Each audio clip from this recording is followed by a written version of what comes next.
Hey guys, Hi. we are going to actually continue this conversation that we've already started here, because Jimmy got some pizza yesterday. Yes. And he said something interesting to me that I have never done, and I'm curious. I'm very curious about this move that you do. But he ordered pizza. He asked them not to cut it. Yes. And I would like to know why. So two things happen when you cut the pizza. One, it cools quicker. Okay. Right? So when they cut it there and they bring it to you, you've got cheese running down the sides and sauce running down the sides where they cut it, sogging up your crust, and it's cooling quicker. And it's also attaching itself to the cardboard. Wax paper cardboard. And that's if they cut it all the way through, unless they do the haphazardry. Sure. Where then like you go to pick it up and it's cut all the way through on the side and you're like, okay, I'm good. And then you pick it up and your whole front triangle just breaks off and is part of someone else's slice then. Right. Yes. And then you're like, wait. Now you're getting gypped. And that's like the nacho rule. Right. Right. That's included on your slice then. Exactly. Right? That is part of your pizza. So I prefer to order my pizza without it being cut. I'll cut it myself. That way I get it. It stays hotter. If I don't want to cut through the whole thing, I don't have to. And then cut slices however I want. I like that. It puts me in control. And you said, well, I said they're professionals, and I brought up, you've been to a pizza place, right? Well, you've walked up to that counter. What part of that were you like? This guy's a professional. Sorry, I'm just making sure my internet is stable and good. I mean, listen, Hi, you know where I'm at with pizza. Let us know. You know where I'm at with pizza. You know? Yes. I like my place. I'll venture off, because it's hard to get a terrible slice of pizza. We've talked. It is, yeah. Pizza's always pretty good. I mean, like, no matter what, you're always pretty good with pizza. Yeah. So, but my usual place, I do let them cut it, and they're very fast, and it's hot. It's super hot when you get it. I do have my own pizza cutter that I do continue the slices with, but I just kind of let them do it. I don't know. It's usually relatively crispy. Now, so I was telling Jimmy that I did have pizza on the 4th of July. We found a place that was open. My usual place, Umberto's Wanta, not open. My second usual place, Friella's, in guess it's considered Wanta, but might be East Meadow. Also closed. So we found another place, and we had it. It was good, but it was as good as like a kid's birthday party pizza, right? So it's good. Yeah, pizza's always good. I mean, it's not like a chain pizza, right? I'll eat Domino's, but it's not like that. I won't pick it. It's more like your standard generic New York style pizza, right? As opposed to like a Papa John's, Domino's, Pizza Hut type of thing. Pizza shop pizza is always good, right? Jen did throw out the possibility of getting Pizza Hut stuffed crust, which we did not go for. I'm not a fan of stuffed crust. I think it's for her. It's a nostalgia thing. Yeah. She used to have friends that worked at a Pizza Hut proper, like a legit nice hut, old school red roof. Yeah. And they used to have parties in there after it closed because they were closing down and they were fixing it up and doing all the things. So, yeah. So we didn't get that. And, what's up, Ziggy? And I'm also kind of happy about that as well. I tell you what, sometimes I'm like, I haven't had Pizza Hut in a long time. I was a while and a long time at the same time, and I went with yeah. So I'll like think about it, and I'll be like, yeah, maybe I want to do.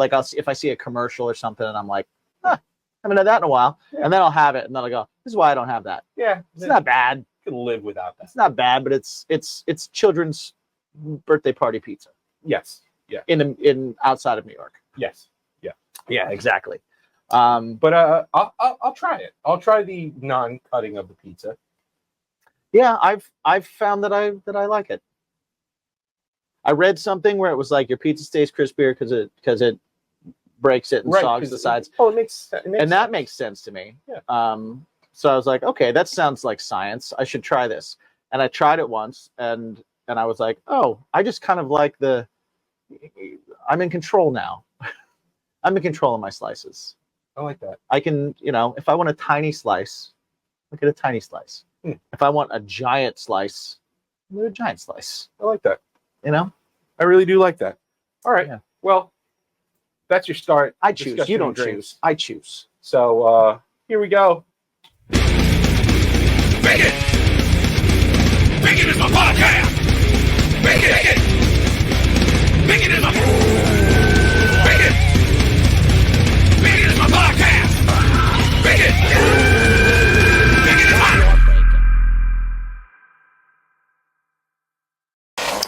What's up, guys? Are you a fan of Bacon is My Podcast? And you're like, where can I find more stuff? Well, we got the site for you at baconismypodcast.com. That's where you can find literally everything. It's the portal to his stuff, my stuff, and our stuff, including Bacon's My Fashion. You can find t-shirts, you can find hats, you can find all kinds of stuff to put on your body parts. You can also check out all of our awesome sponsors, get discounts. We always have the most recent and the best prices for you. And check it out also over at patreon.com/ Bacon is My Podcast. Never changing. Never changing. Find us at baconismypodcast.com. Thanks for checking it out, guys. And remember to ask yourselves, what's your bacon? World peace. I'm Chris. And I'm Mel. And together we host the podcast Spoil My Movie. We were watching movies anyway. And we were having in-depth conversations about those movies too. So, we decided to share our thoughts with the world.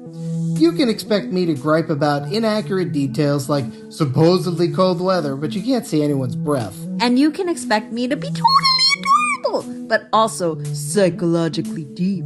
And by the end of each episode, we'll provide our respective ratings, using a rating scale custom tailored to the movie in question. Check us out wherever you get your podcasts. We're everywhere. We're actually behind you right now.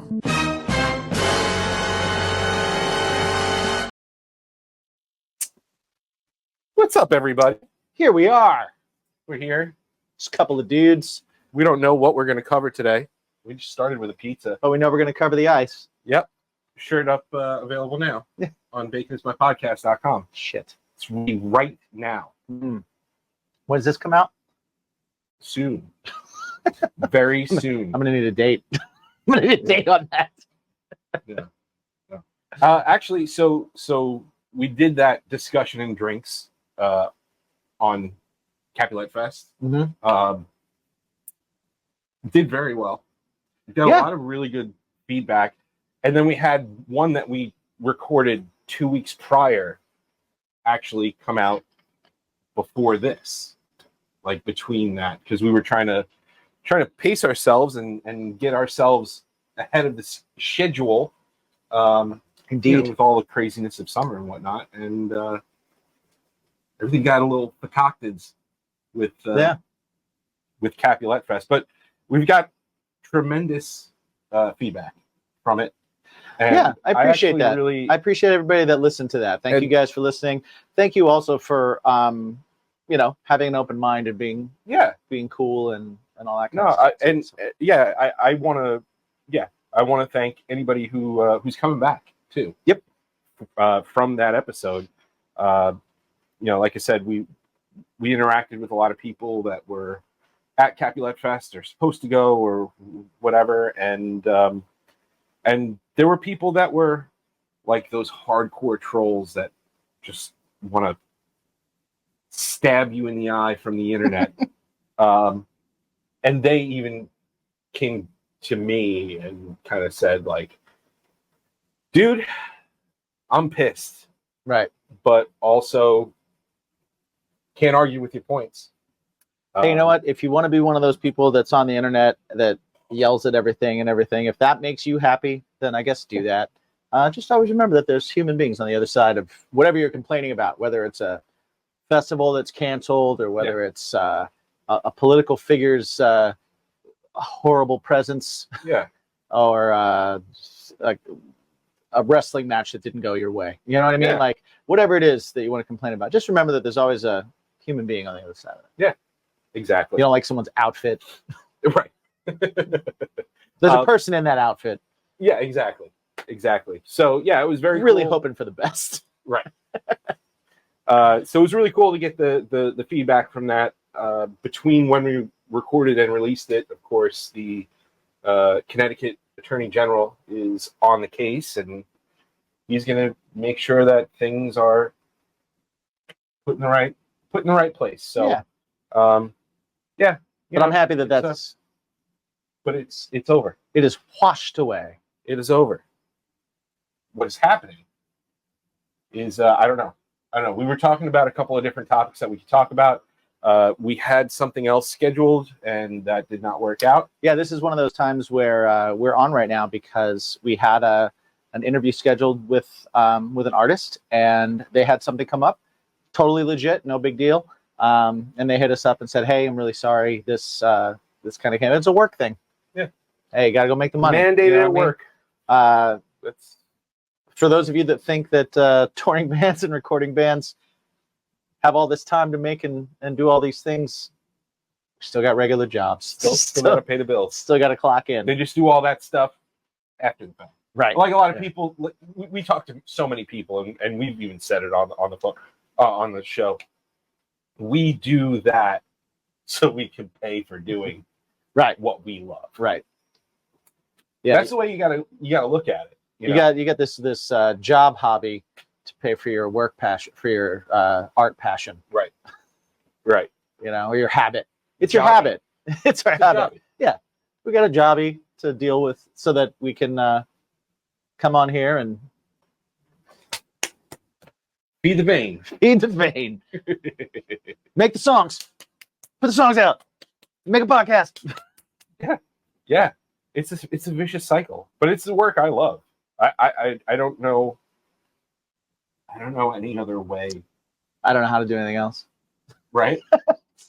Like we do other things. I can say we did talk about a while back. We talked about like the kind of what you could say is success, you know, in the music industry, and even having that conversation on an episode made me kind of like my outlook kind of like change on what I'm doing, because everything I'm doing is music. Yeah. Right. So not bad. Right. You know, so that's not a big deal. Funny though, we had talked about that. We did an episode where we were talking about like school reunions, where it was kind of like nervous to be seen by people that are like, "You still doing that? You still okay? Yeah. Good for you." Right. And my high school reunion was just a week ago. Oh. Yeah, I think it was a week ago. You didn't go, I guess. No, I don't. If I happen to be home when one's happening, I'll stop by. But I can't. I'm not in a position where I can be like, I got to go home for that high school reunion. Like I just can't. Yeah, right. I can't do that. Nor do I. You know, I don't want to. I'll say it. I don't want to. I'd like to see the people. I don't want to see it in an organized fashion that has to do with the school. I didn't like my high school. I didn't like it. You know what? Those weren't the best times of my life. It's funny. I mean, some people you view it as some of the best times of your life. Some people, they view it as trauma. So yeah, I mean, I know I don't view it as some of the best times of my life. Oh no. No. I thought that's what you just said. No. I said not the best time of my life. Oh, okay. Yeah. I didn't hate it. I got along with everybody. You made do.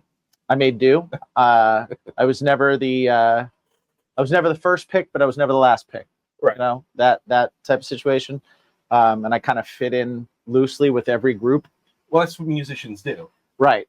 Is that you can find a thread somewhere with somebody. Yeah. It's like you talk to people that are really into sports, their passion for that kind of matches your passion for this. Yeah. and also everybody loves music. Yeah, I So feel it's like, like I you feel can like talk being about a bands musician with in them. high school is like there's always a common thread with somebody somewhere, Yeah. and we're kind of like the chameleons. Well, we're also, if we're out there performing and doing shows, we're a little bit more outgoing. Yes. So it's a little bit easier to kind of strike up a conversation with people. Mhm. And we're also very vulnerable because we go up on stage and kind of about our do our thing. traumas So and issues and yeah, so we sadness. can relate. We relate on a different level with people too. At least I think so. That's how it always was for me. But yeah, it was never. I don't know. I couldn't wait to get out. I was just kind of like, I can't wait to get out of high school and actually start life. Yeah. Which is probably why I only went to college for a year, because I was like, this isn't living. This is grade 13. I don't want to do this. Yeah. I'm sort of with you on that. Yeah. I'm pretty much with you on that. Yeah. So don't go to college, kids. And you can end up And just you can- like us. And you can be making a podcast. Probably have more successful podcasts from high school. Right. From You get all the, the- from the lunchroom on their phone. Right.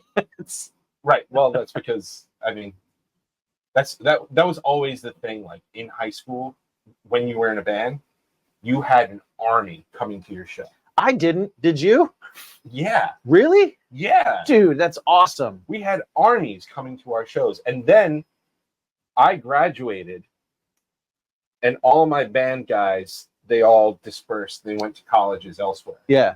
And it just so happened that the singer in the band that I was in high school was 2 years younger.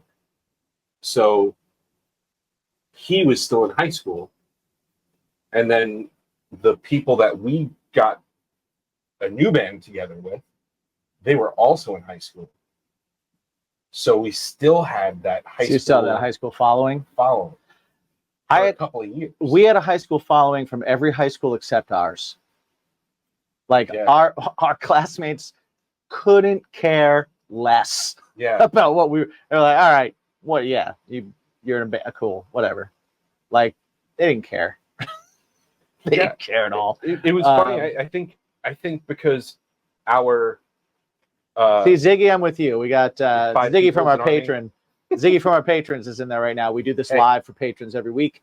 And he said if 5 people in his army, then I did. And listen, you could have a one-man army. you can have a one-man army.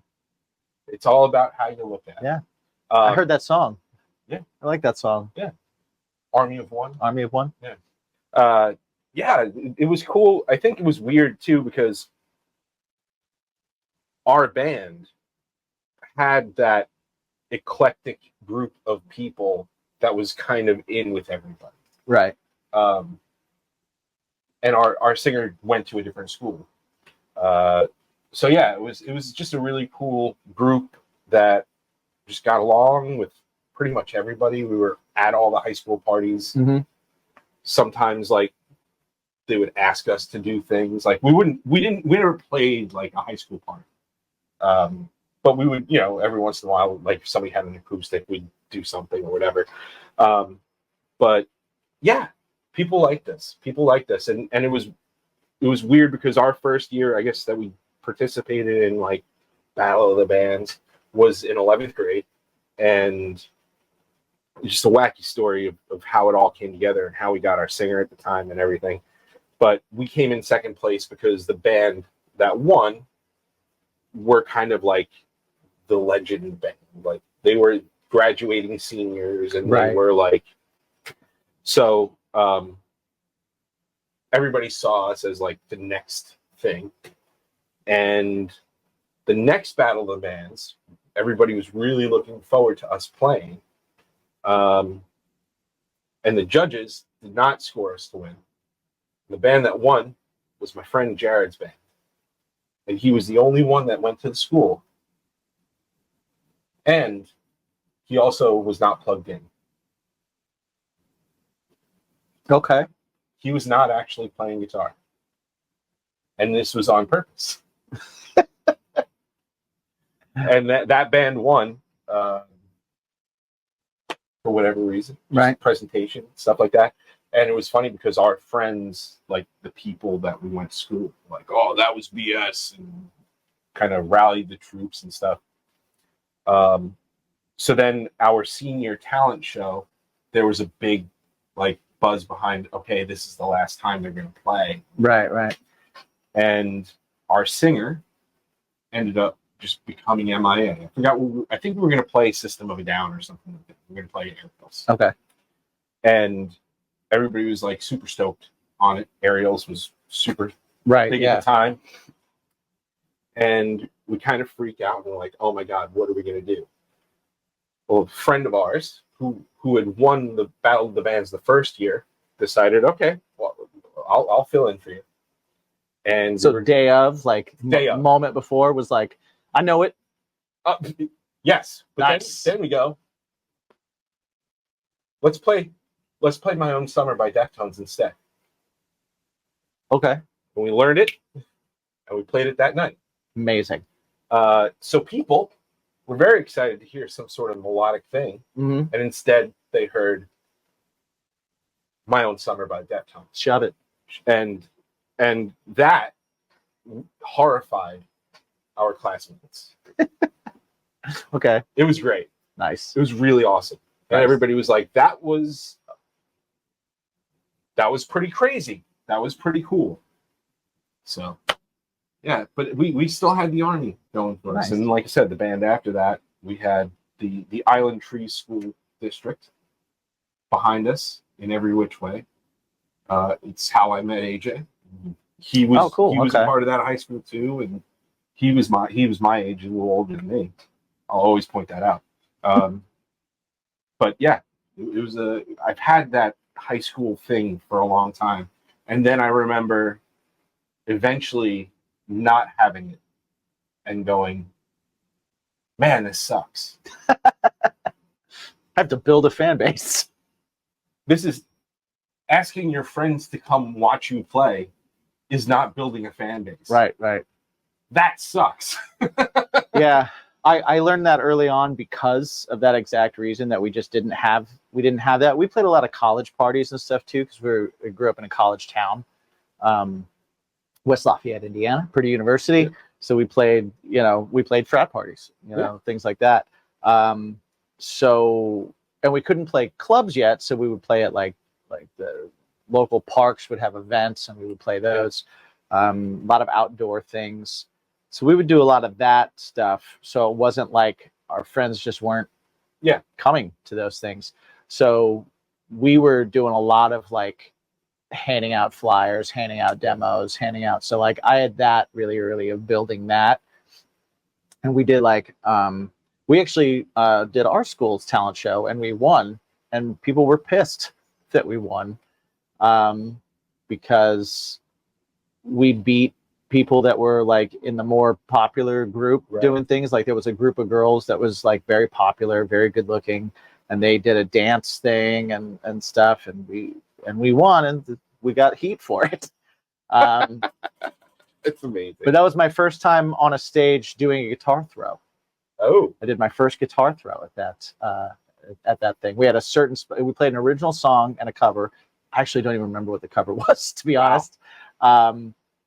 We like that was like our busiest year of playing shows, and we had 100 cover songs because we were playing frat parties and all that kind of stuff. So we were doing 3-hour shows where we were doing a lot of that. So I don't even remember at any one time what cover we played. Probably Green Day. I don't. Yeah, right. I don't know, Nirvana, something like that. Yeah. And we had an original song that we played. So we mixed them together. Mm-hmm. And then in the original, there was a spot in the middle where there was just a really percussive staccato stop, right? Where it was just like, bop! And then I just, that's awesome. It was successful. Yeah. So I was happy about that. But yeah, we got a little bit of heat for winning our talent show. We never did a talent show again. And then yeah, we played mostly these other events where we started never having to bring people, but having to have stuff to give new people. Sure. And which helped us out though, because we released a record and we played a bar, and we were too young to be in that bar, so we had to sit in the kitchen after we played and before we played. Our bass player at the time was the only one that could actually go out into the bar, and our parents were there. My cousins was there, and all this, and they worked our merch table and sold these CDs for us. That's awesome. Because we couldn't come out. We came out, we played a half-hour set, or maybe 35 minutes, 40 minutes, because we did the record. I think we maybe had to skip one song, and then right into the kitchen, and then whatever band was after us. But we had done enough like legwork to actually fill the place. That's awesome. Without, I mean, our families, of course, but then other than that, it was like people that actually liked the band. That's awesome. Which was pretty cool. But it was funny when we, I said last time when we were talking about the reunions, how it worked out to where we did that reunion show during the high school reunion. It was like we did that, and we kind of forgot that like no one in high school really listened to us. And so we did this thing, and we had people there that didn't go to high school with us that remembered the band. And then we had like a few people from high school that went because they just went. Because they were like, oh, yeah, I remember you guys had a band. Yeah. I remember the T-shirts that you guys were trying to sell and all this kind of stuff. And it was like, oh, yeah, that's right. They didn't come see us then. They didn't come see us now. Yeah. That's always fun. We also had a summer where in one of the bands that we just played a tremendous amount of house parties. House parties are the best. House party shows are the best. Where they pass around a jug or a basket and they just throw money in. If I could book Craving Strange on a house party tour right now, and do like 30 of them, I would do it. Yeah, in a heartbeat. I would take the time off work. I'd be like, guys, we're going on a house party tour. That would be amazing, and we would just do it. If anybody can't do it, except for Chris, of course, right? I'll film. Right. If somebody can't do it, we should do it. We should do a Bacon Is My Passion house party only tour, and we'll come. Well, if you want us to come play, we'll come play your house your party. Backyard party, your basement party, whatever you got. Yeah, we'll put out a tip cup. You provide a PA. Yeah, that's it. Yeah, we'll show up, feed us, give us a place to sleep. Yeah, I like that, and we'll come do it. I like that. I like that a lot. Yeah, those were the best. That'd be so fun. I got to play some of the most interesting places I've ever gotten to play. Yeah, doing house parties. Did one in Long Beach. It was a last minute thing. Actually, you know the person who was throwing it, hippie chick. Oh yeah. So I played a couple of her house parties. That was the best. And that was really cool because they had things down like it was almost legit. It was almost like a festival. Because every year she did it. And they had a band every half hour. Yep. And there were 2 houses, and you had a half hour, and as soon as that half hour was done, the next band would start, and then the next band would start. Yeah. And the bands were more courteous there, where they had more leeway. They're amazing.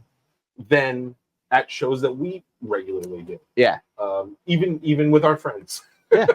They were just so courteous of that time limit and stuff. And it was just so much fun. So that was one thing. And AJ will tell you too. We played another house party where it was probably late October, early November. It was cool. It was cool. And we started in the garage. Mm-hmm. And people were outside, and we were going to play for a little while. And they kept getting noise complaints. And finally, the owner and the person throwing the party goes, screw it. Everybody, grab a piece of furniture out of the kitchen. We're setting them up. Nice. And we played in the kitchen. And AJ had his drums in front of the fridge. And between songs, that's awesome. Had to grab beers. Right. He took beer orders, grabbed them, handed them out, and then we'd start. He was a bartender and drummer. I like it. Yeah, all in one. Yeah, that's awesome. Yeah. One of the first Sick as Monday shows ever was Hippie Chick's house party. And then like one summer we did like I think 4 different ones. Yeah.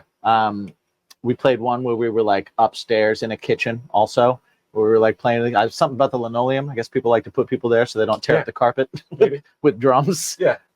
Like we're tearing up the linoleum pretty bad. Well, this is Kyle, so yeah.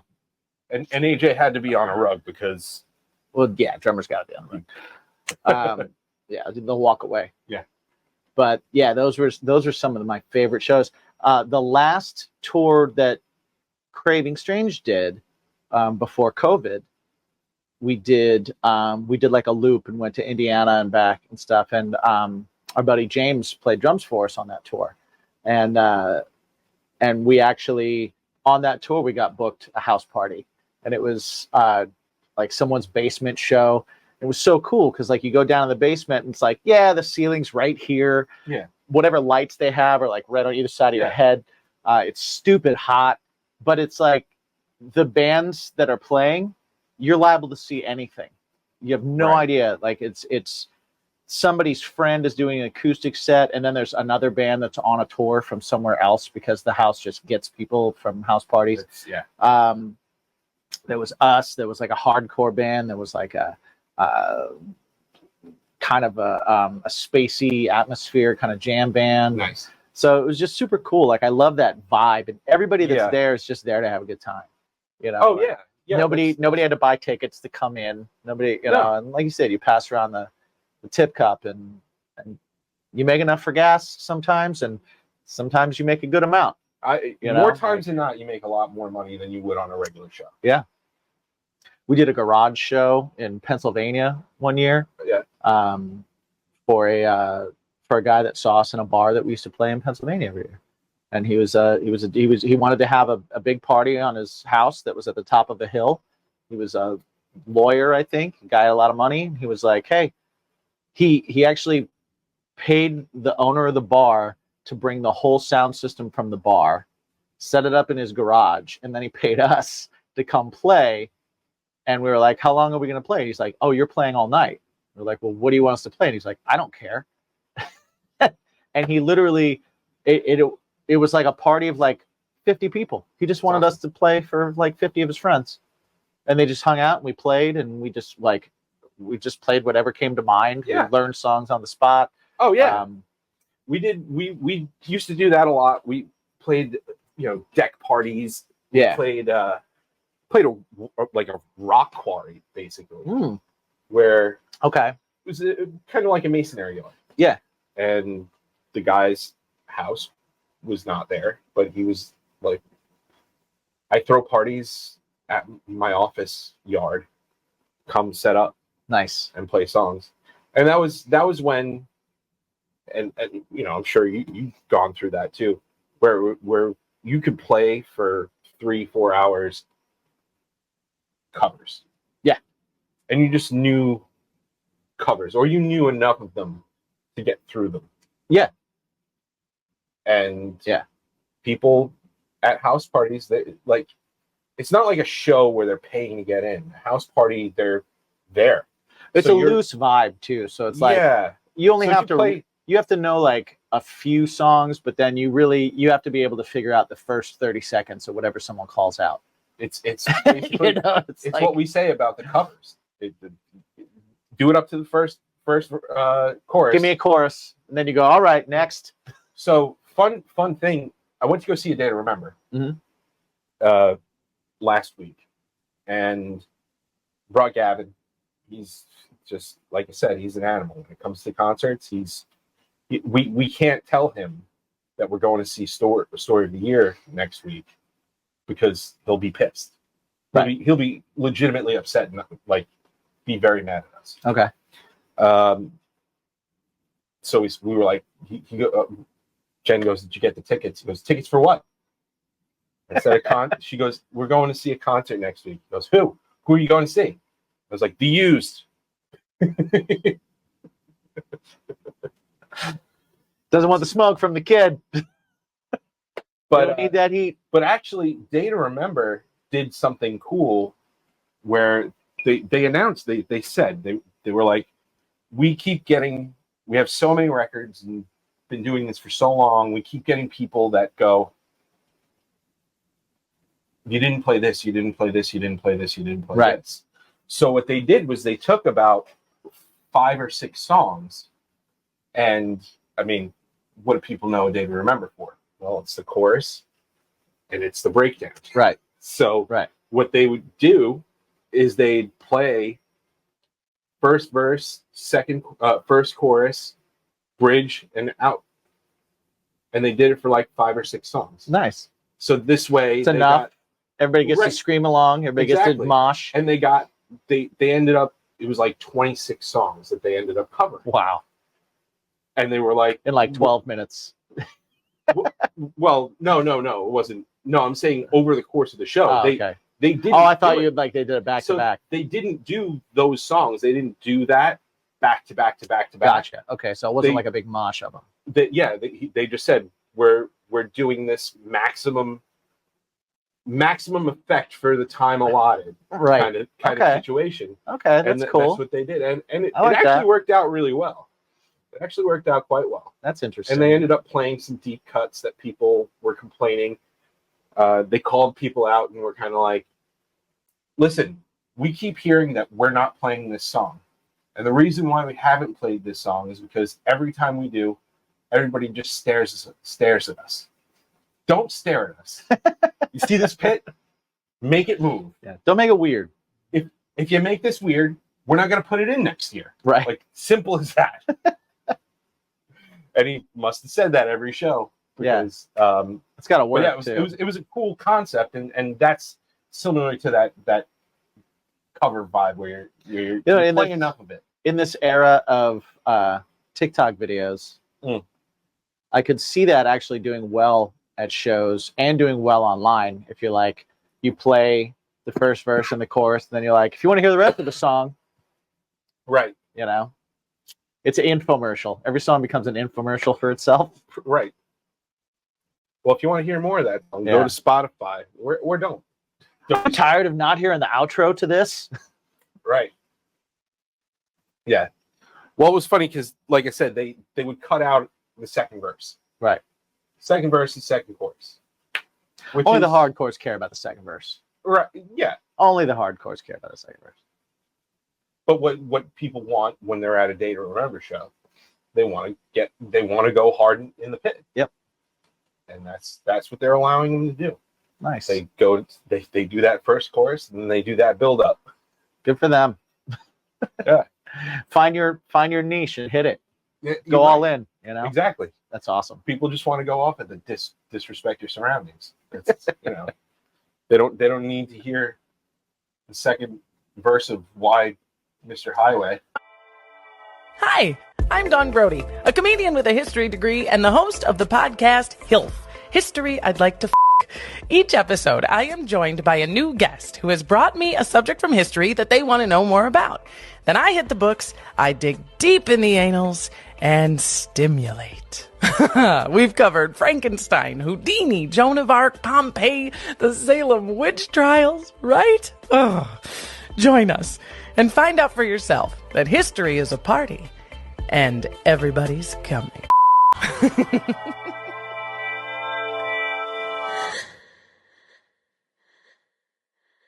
Did you guys not get enough? I know, listen. I know this has been a great episode, right? Give me some more. But you've heard some commercials, right? Give me some more. Including this one. Mm-hmm. Give me some more. But where can you find actual real episodes without commercials? Early and ad-free. Patreon.com/bacon is my podcast. He actually got it right.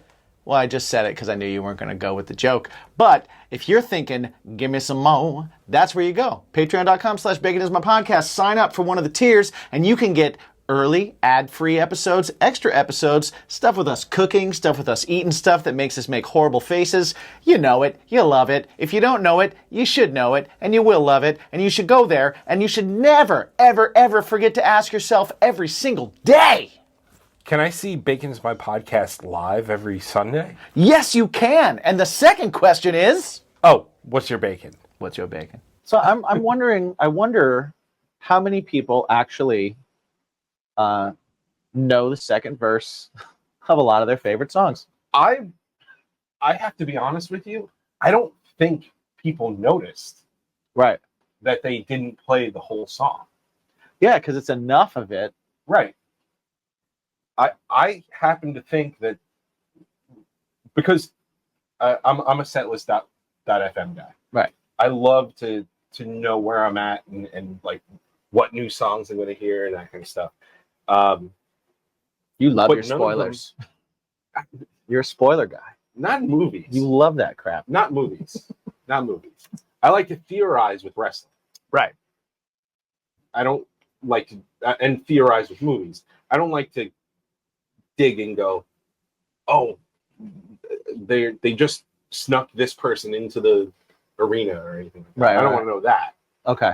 But I like to like come up with What could they what do? could Yeah. what could come of it. That's like the Seth Rollins thing where I sent that to you and I was like, Right. this would be a really cool concept. And you're like, well, it sucks if it happens. I said, well, this is just a conversation. We But now if it doesn't happen, you just read a cooler idea.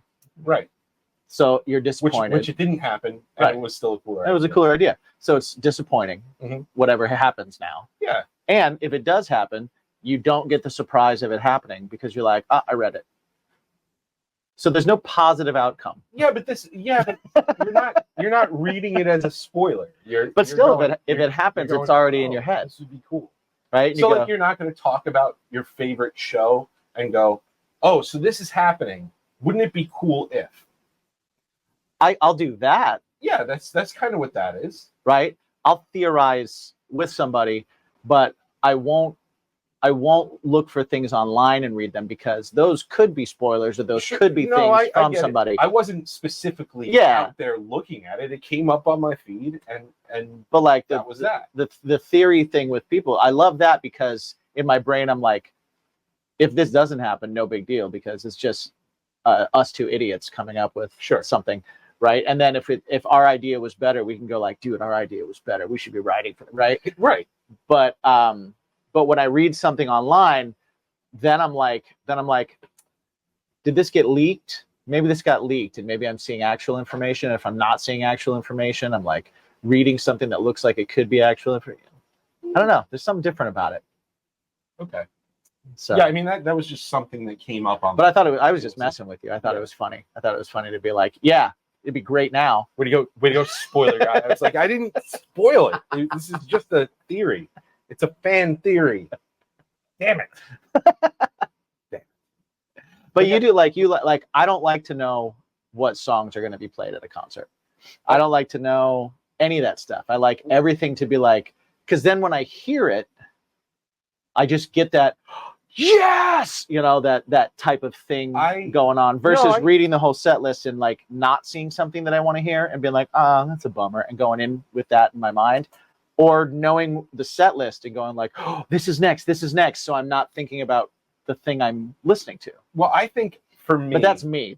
I think for me, the issue is that I get really, really, really, really passionate about a band at a certain time in my life, right, and love it, right?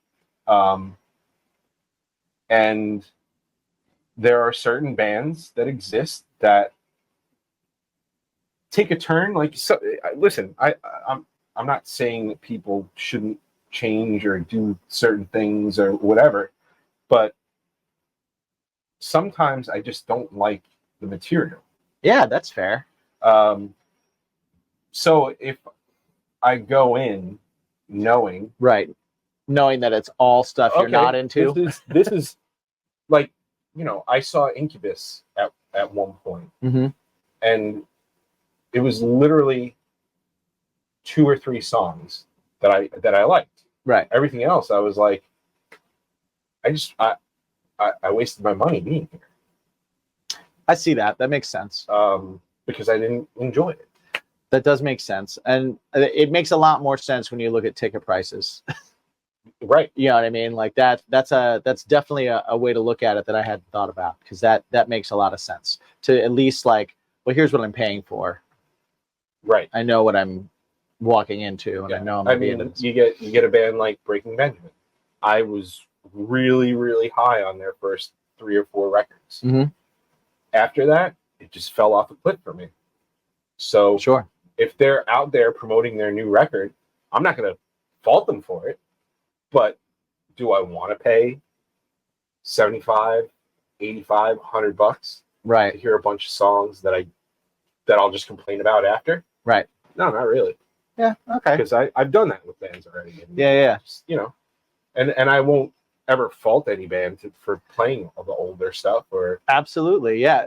I agree on that too. Like, bands should be able to change and do whatever they want, but they also have to. You run that risk, and you run that chance of, like, you put out stuff that some of your fan base isn't into. I think it's funny that I talked about change, and then also brought up Breaking Benjamin, Right. because Breaking Benjamin literally went, we're going to continue to write Breaking Benjamin songs, and it's the same song over and over and over Right. again, just less good, in my It's the opinion. law of diminishing returns. Yeah. Right, right. In my opinion. Well, you know, there is some science behind a copy of a copy being inferior. Right. Look at Multiplicity. There you Number go. 4. Number 4 is great, by the way. Mhm. One of the best lines ever. Steve, come upstairs. You're spitting on bugs. It's great. Just touch my peepee. Should touch my pepper. We're going to go eat a dolphin. No. We're going to pet a dolphin. All right. We're going to pet a dolphin, Steve. Yes. So yeah, that makes sense. Yeah. That makes sense. But yeah, but back to what we were saying, though. I doubt, because I was looking at the setlist.fm, and honestly didn't look. I didn't see a single listing that said only 2/3 of this song, only 2/3 of, and usually they're very specific. Yeah. Like we had, there were listings on like the first night of that tour where they would write first time playing since 2018, first time since 2016 playing cool. this song. So you get a lot of information like that, but never a mention of not playing the full song. Yeah. And it took me a little while to really realize it. And it was finally, I brought up Mr. Highway's Thinking at the end.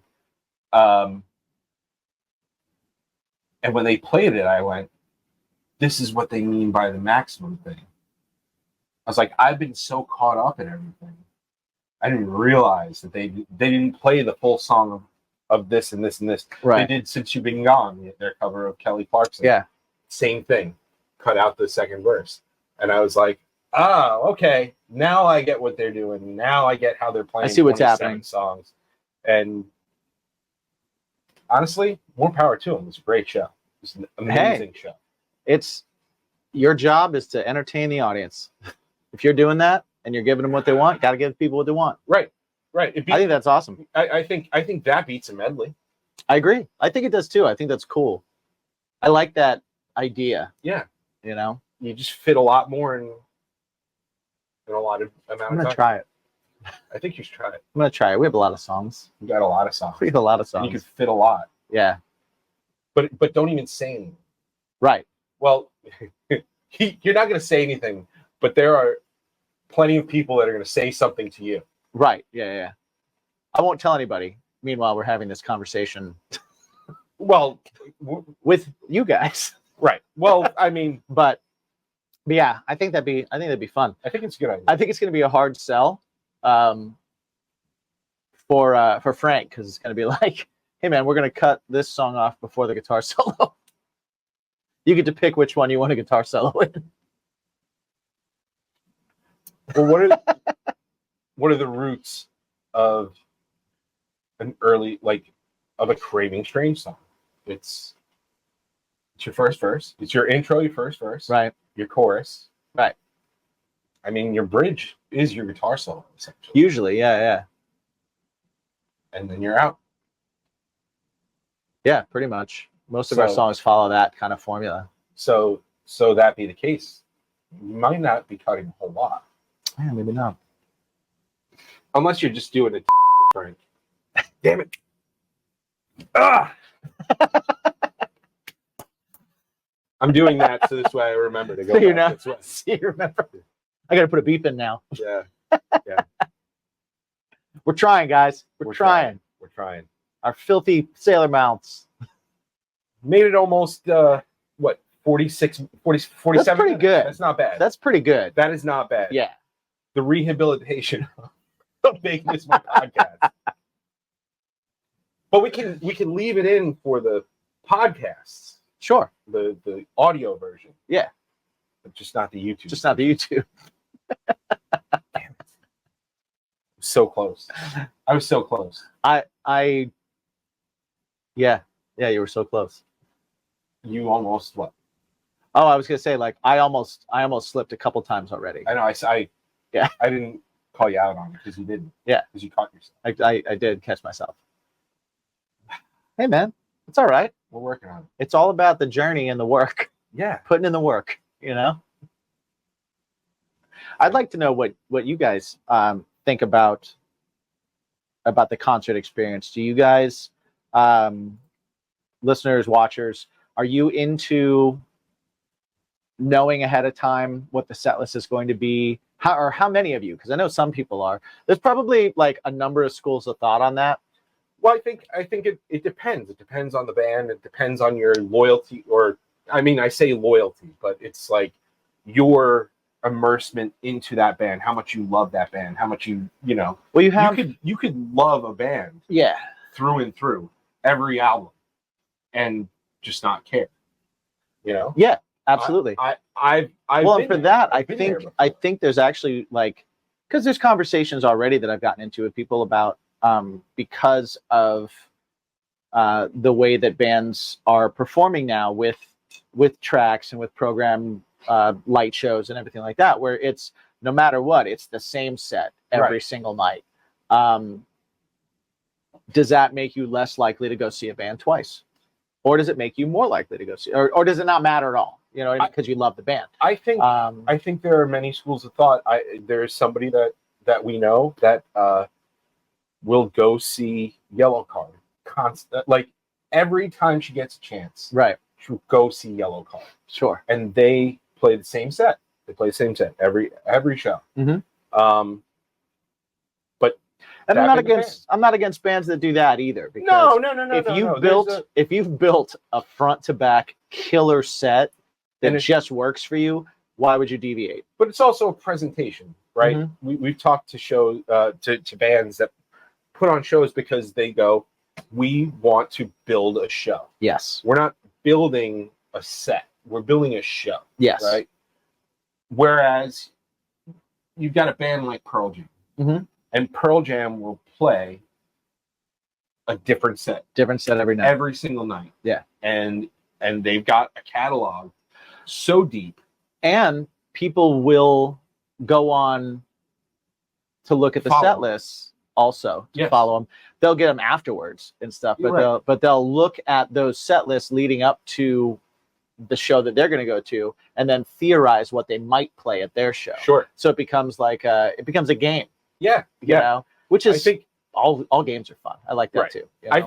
think that's the reason why a Pearl Jam fan, or I don't personally love it or do it or anything like that, but like a Fish or Grateful Dead Sure. Yeah. fan, that's why they follow them, because they want to hear different sets. That's why they follow Yeah. them all summer. Because When they even hear they- the same song is played different every time. Also, right, with exactly. some of those jam bands and Yeah, everything, even which Pearl is Jam. its own, Pearl which Jam. is its own really cool. Yeah, I think the state of music now is very much we have a certain show planned for you, and this is the presentation we want to give. Yeah. And I'm not mad at that either. Not at all.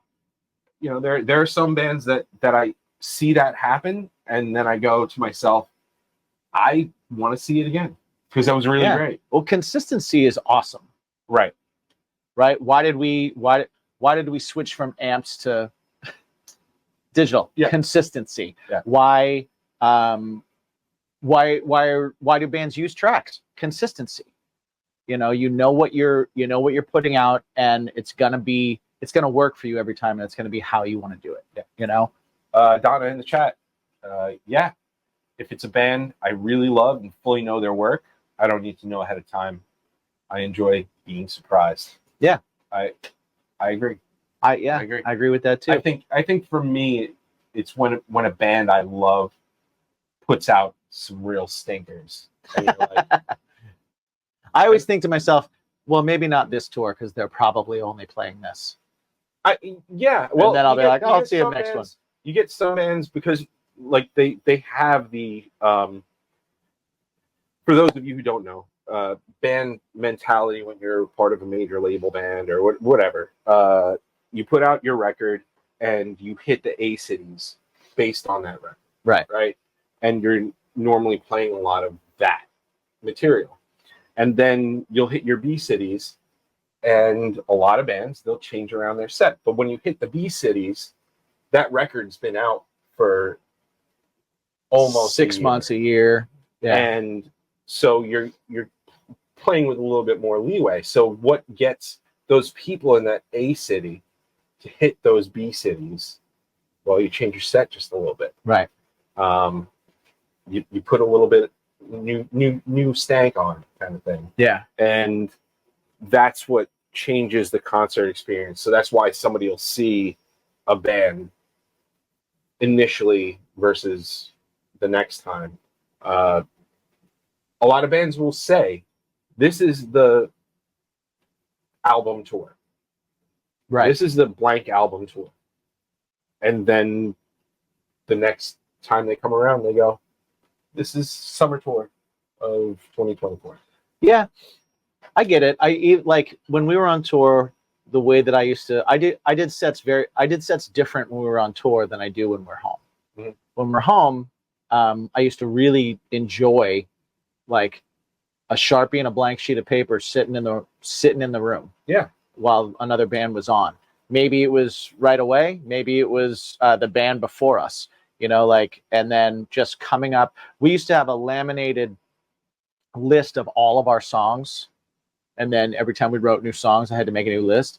But like we had a laminated list, so it would never break down. Right.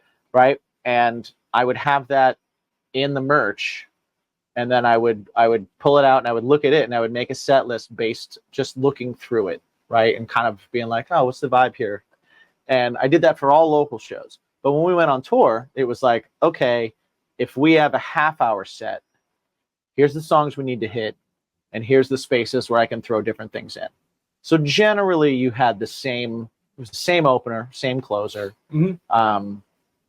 If there was a section in the middle where there's transitions, yeah, you kind of hit that, and then it was like, okay, here's 3 spots I can mess with, and I'd cycle songs through that. And if we had a 45-minute set, same thing, a couple more spots that I could play with. But you had your idea of like, here's the stuff that they can find online. Mm-hmm. If they've looked us up already, these are the things that come up first. Yeah.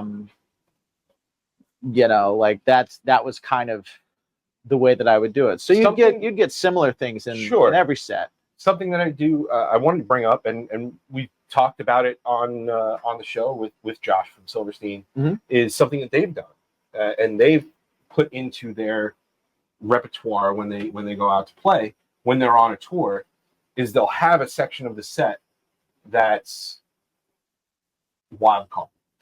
That's what I used to do. Yeah. But to the point of actually having a wheel. Right, which is awesome. With 15 songs, and they just spin the wheel, and wherever it lands, that's the song they're going to play. Apparently, that's how Megadeth makes sets too.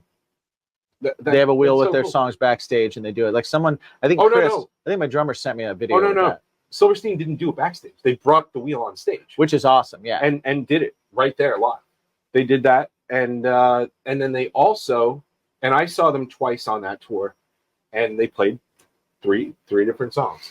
Well, no, I'm sorry. One song landed the same, but then they also had, the last time I saw them, they have this new, it's just some sort of app or, internet application where they announced what the website would be when it was on the ticket, and they put it on a screen between songs and stuff, where there was a certain song section of the set, 3 songs that you can vote on.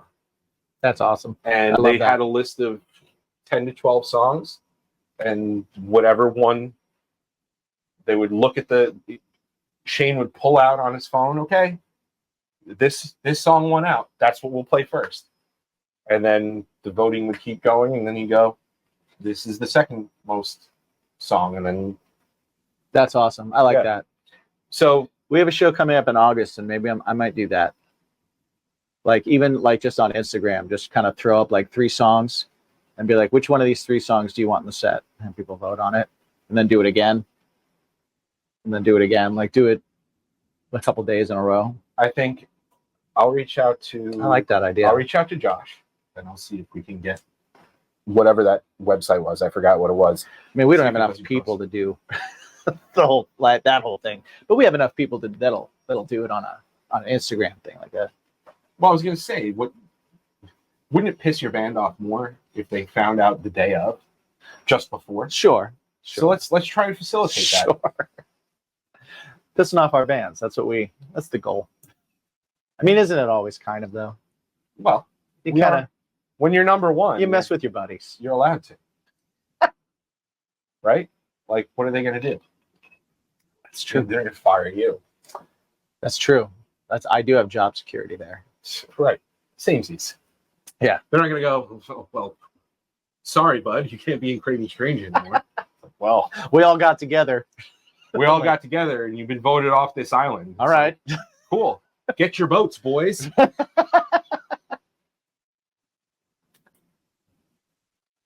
That's the one place where we're very fortunate. Right? Right. Like, oh, cool, you're kicking me out of my band? Yeah. You can't be mad enough at you to do that. Peace.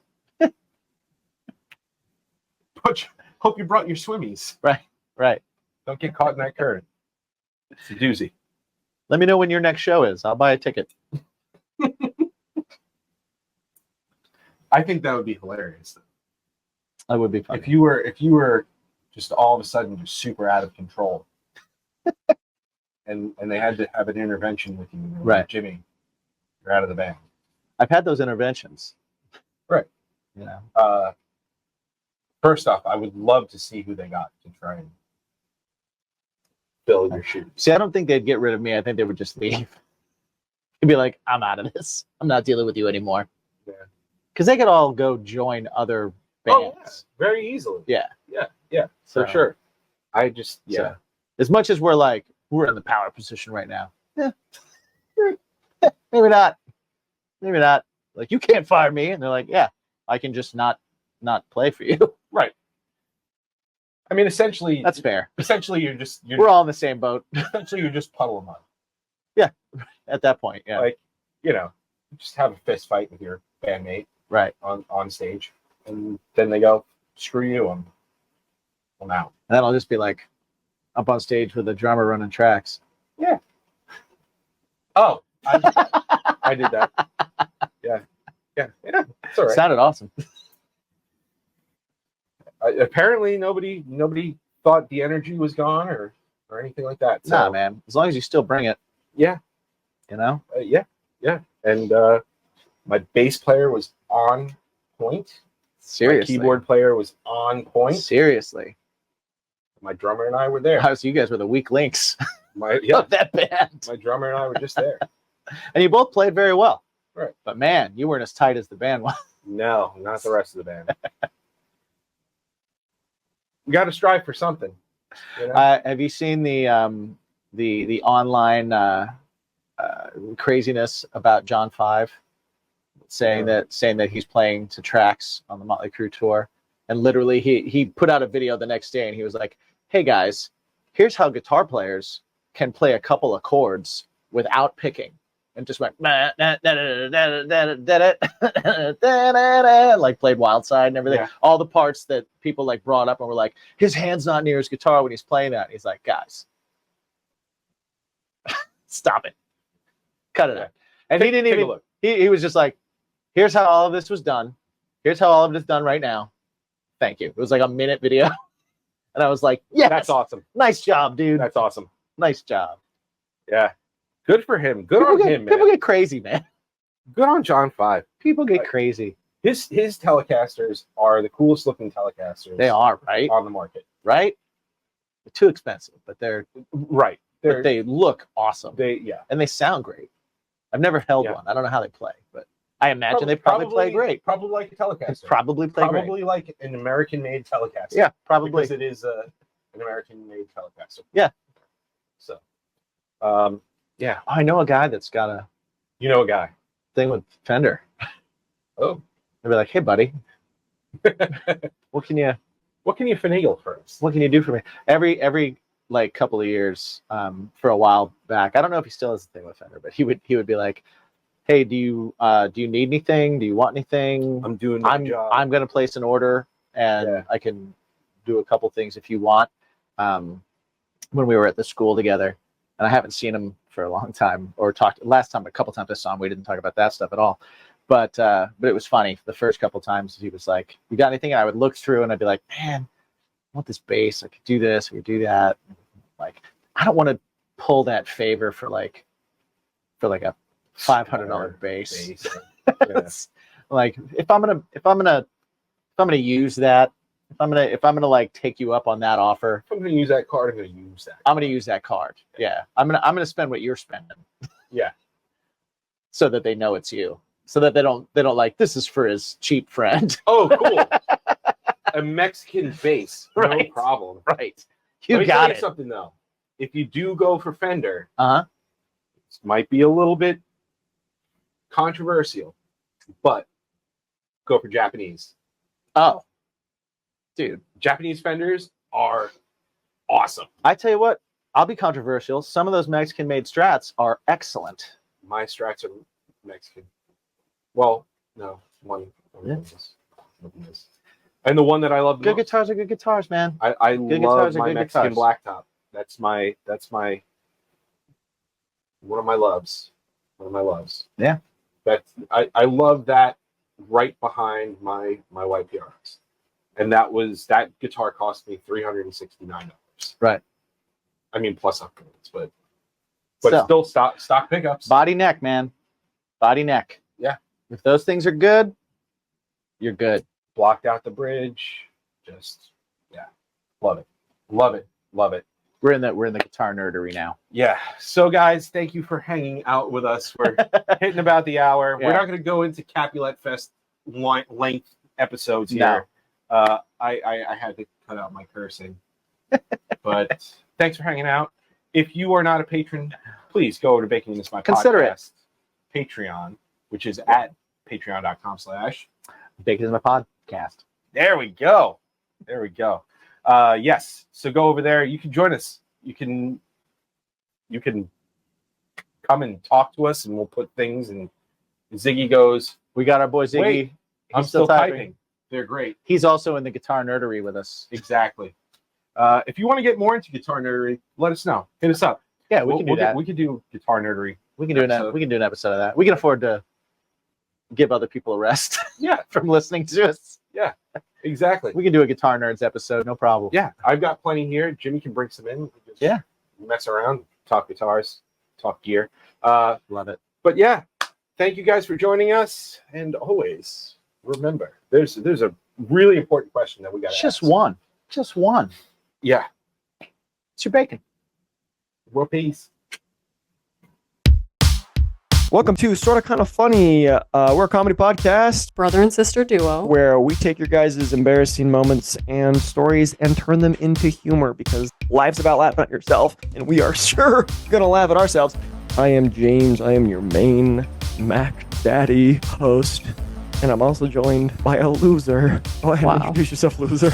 Go ahead. Don't be shy. This is Lauren. Give it to them. Absolutely. Baby. Absolutely. What did you just say?